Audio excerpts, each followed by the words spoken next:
Hello everyone! In this video, I will show you the step-by-step process for the order shipment in the ILS panel. With the help of this panel, you can do two different types of shipment. First one is a single shipment, in which you can ship one order at a time. For single shipment, the first step is to select the order option from the side menu. Then select one order, which you want to ship from the Ready to Ship tab, and click on Ship button. Here select Logistics, through which you want to ship your order, and click on the Process button. Then select Pickup Date and Pickup Time. If you want, you can change packing measurements and product code as well. Then click on the Ship button. You can see that an AWB number for order is generated. Now your order is moved to the Shipped tab.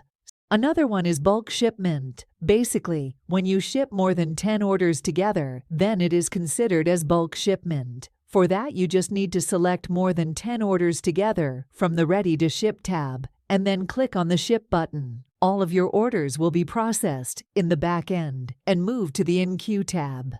Once the AWB numbers will be generated, then you will receive a CSV file on registered email ID, and all of orders will move to the Shipped tab. So that's it for the video. These are the two types of shipment which you can do in the ILS panel. Thank you so much everyone for watching this video till the end. If you have any query regarding anything, then please feel free to contact us anytime. We are happy to help you.